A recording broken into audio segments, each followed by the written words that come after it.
Who are famous people in history that get studied?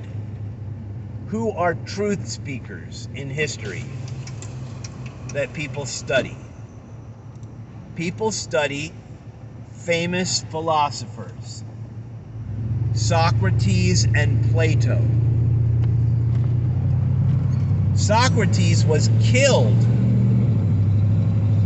by his own people, by his own team.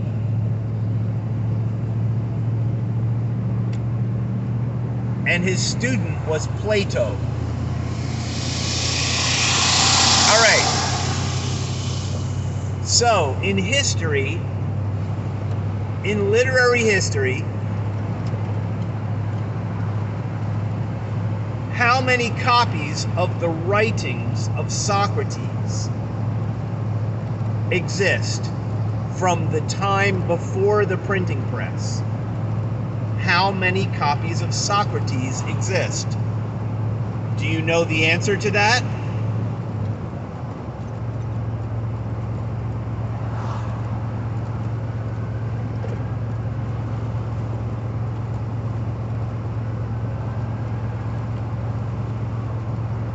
There are approximately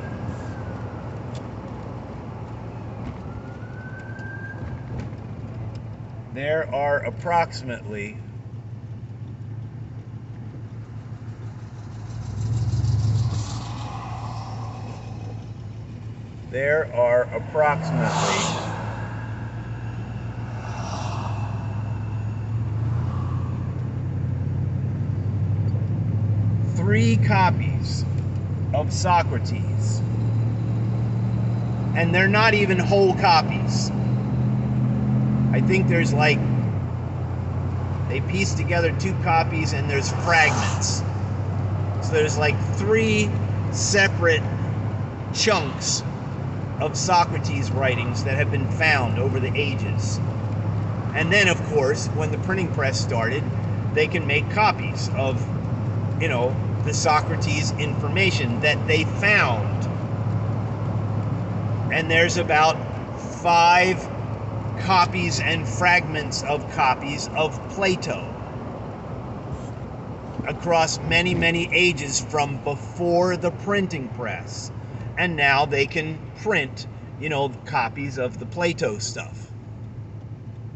Okay, so that's what they're working with in antiquity for Socrates and Plato. And there's thousands of colleges and universities that are studying philosophy and Socrates and Plato and many other people. But how many copies have they found of the Koine Greek New Testament? How many copies have they found from before the printing press? And the answer to that is nearly 3,000. And they have found these copies everywhere in the world. In China, in Africa, in the British Isles, scattered all over the place. They have found copies and fragments of copies. They have found copies and fragments of copies, numbering nearly 3,000 from before the printing press. It's as if there was some kind of weird duplication machine.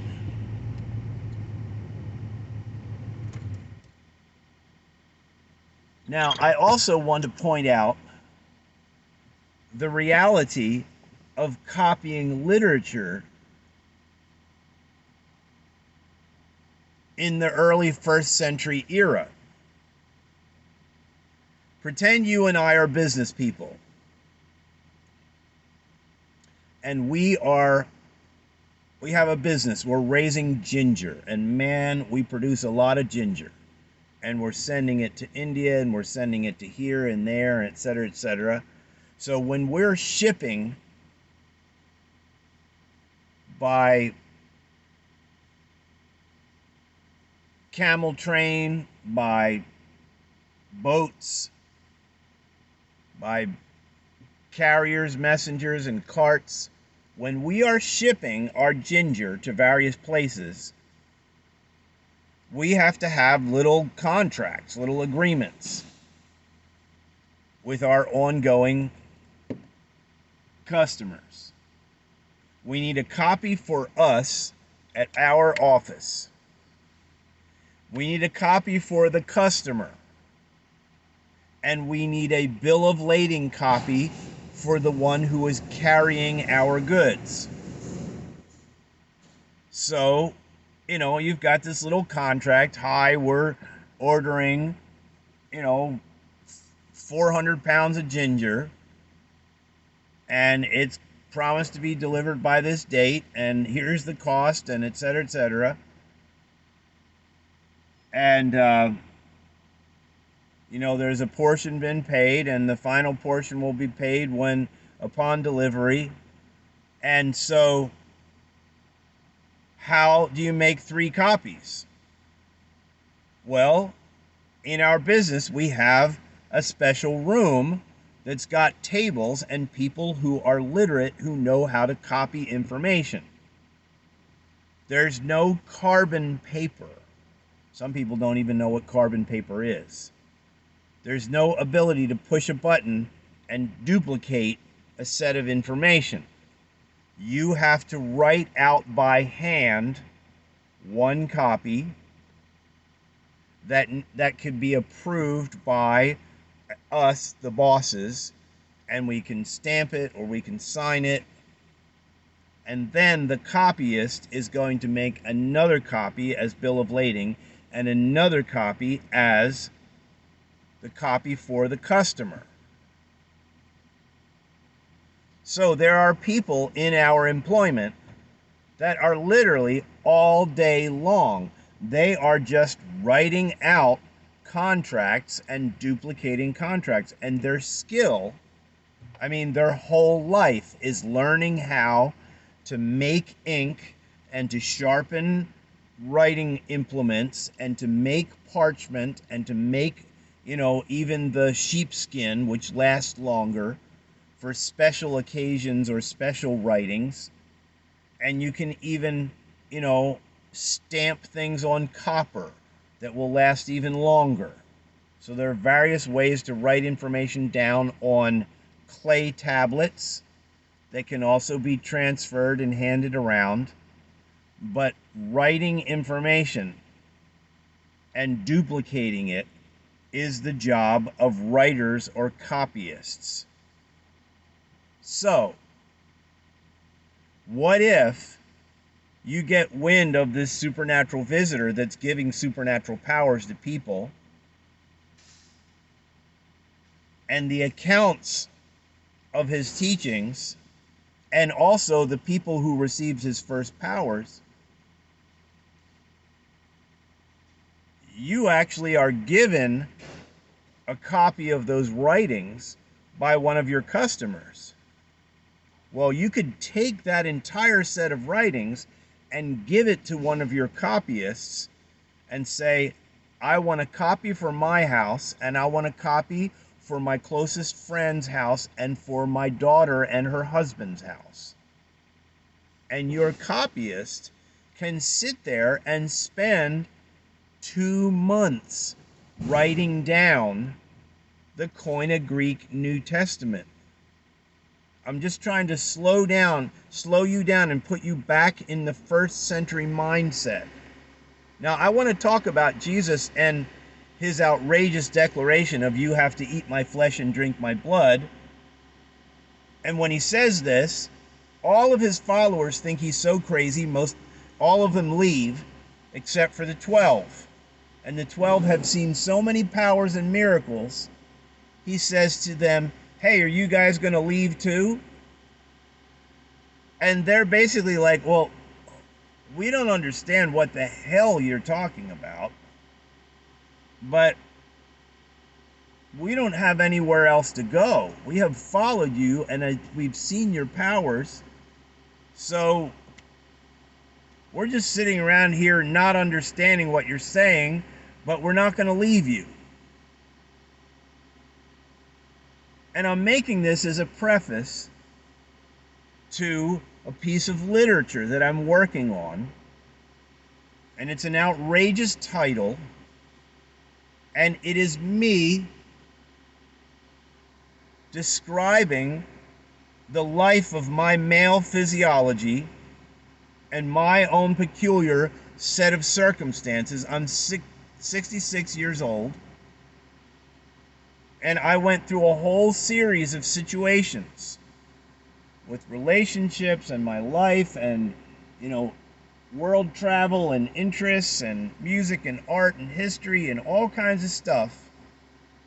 I went through all kinds of stuff. And I have this story that has an outrageous title. And when people hear the title, they're going to be like, oh, that's weird and that's blah, blah, blah, blah, blah. We're out of here. And I like to say, Jesus was offending his followers' hearts to find out whether their minds were actually with him. So the things that I'm going to say when I describe my testimony are radical and realistic, and they're not anything out of the ordinary. They're nothing as weird and supernatural as like cannibalism. I mean, I'm going to be talking about ordinary human physiology and relationships in my life and things that just ordinary people get stuck in and get caught in because of the feel good of the body, which can drive men a little bit crazy and can drive women a little bit crazy. And I'm going to tell my real story. And I want to draw your attention to a guy named Ravi Zacharias. He was a famous hotshot Christian teacher. And it was discovered after he died that he had a serious string of sexual liaisons that were constantly going on, it seems, during, a long range of his life. And he was a married guy. And so this expose of myself is an article of compassionate and kind leadership, because I believe that a human being who's taking a compassionate stand of leadership in education should start out by describing his own problems and the solutions to his problems and even the ongoing problems. I like to say, if you're a good entrepreneur, you want to focus on the downsides. You want to focus on the areas where you might go out of business and keep attentive to that stuff, because you don't want to go out of business. So you focus extra on the areas where you have problems and where you're weak. And that is just good common sense. And people, I have been surrounded by churchianity people who literally don't seem to have good common sense in some areas, including a guy that I quote a lot, Mr. Michael Heiser. He's extremely weak and almost blind in the area of the supernatural language of the Holy Spirit, and even Jesus emphasizing the bizarre supernatural power of the communion meal thing, where we say, by our faith, this bread and this wine will be becoming the actual supernatural presence of the supernatural visitor, Christ, inside of us.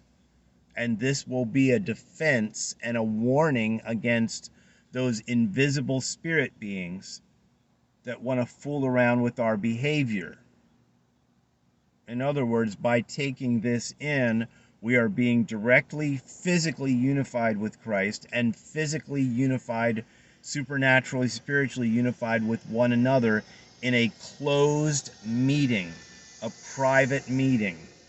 And Mr. Michael Heiser was raised in churchianity that was a lecture hall. And he was basically raised as a lecture hall person, and the concept of a pastor is the director of a lecture hall, which was not the reality for 300 years. And poor Mr. Michael Heiser just didn't have common sense in those two areas. And I'm sad to say that I think that's what took him down. Because the real protection against the Apkallu, the Watchers, the Sons of God, the Anunnaki, the divine council of evil beings that are over all the earth, the only real defense is this little closed meeting of ecstatic friends that are saying, hey, let's clean up our hearts. How were you stupid since our last communion time? And what has the Holy Spirit been saying to you that we need to do? First of all, where does he want to send us? Because there's somebody that needs the peace or needs healing, or they're calling out to God and they need answers. Where are we being sent? And how is God giving us answers to relationship issues or family business or something like that? So when we come together, we kind of trade notes on what the Holy Spirit has been saying to us, even in dreams of the children. You know, everyone is open to sharing the things of the Holy Spirit. And then we share the thing, we talk about how we are maintaining the demon presences that know us and can fool around with us, because they don't all go away, and Yeshua promises that they will get worse. They will literally become more powerful and more crafty and try to turn us into spiritual fakers. Hi, I believe in Jesus and I love him. And you're actually hating, or you're stealing, or you're doing wrong things, or you're breaking his rules. And you're just living in a lifestyle that has broken his rules. And that's what they're trying to get us to do, is literally live an antichrist lifestyle mindset, ignoring the things that he taught. And it says that in two primary places, John chapter 8 and 2 John verse 8 to 11. If you rush ahead and run a ministry and start doing all kinds of fancy stuff, but you don't bring all the specific teachings of Christ, you don't have God, you're doing a wicked work, and you shouldn't be affecting people. Because Jesus gave a package of information, including you have to keep coming together in private meetings to clean your consciences together and admit faults, and bring the fun Holy Spirit revelations. And then from your communion group meeting, you're sending little teams out to start new communion group meetings. And the little private communion group meetings are the only victory against the Apkallu, the ones that are running all the governments, all the institutions, all the organizations, even all the ministries. When a big denomination gets all big and puffed up, guess what? There are actual unclean spirits running the show that have settled in. So there's a bunch of things of Christ that are being taught, and then they're ignoring or pushing away other specific points, and they're operating in some antichrist behavior. The bigger the things get, the more evil is built into things. Every institution, I don't care what it is, your school, your club, your swimming team, whatever, it's all got some evil influences. So I'm making these prefaces. Jesus was outrageous. He challenged people, and I have an upcoming book title called The Clitoris and Christianity. The clitoris is just a part of our human anatomy. The clitoris is part of my human form. I am one human family with two binary forms. I was born in the male form and I have a soul. My soul is equal to a woman's soul, but she is born in a different physiological structure. And by the teachings of Yeshua and truth, she is challenged to some special things. And the family is told to give the woman form extra care and extra comfort and extra honor and respect and extra chill time. The entire family is supposed to care for the female human being first as a gift to all of us. And this is part of the teaching. The clitoris and Christianity is just my own marketing and promotions angle that challenges the mind and causes the people to become a little bit shocked and curious, like, what the heck is that? What's that thing? What is that going to talk about? And that is my entry point. Hello, greetings. It's a beautiful day.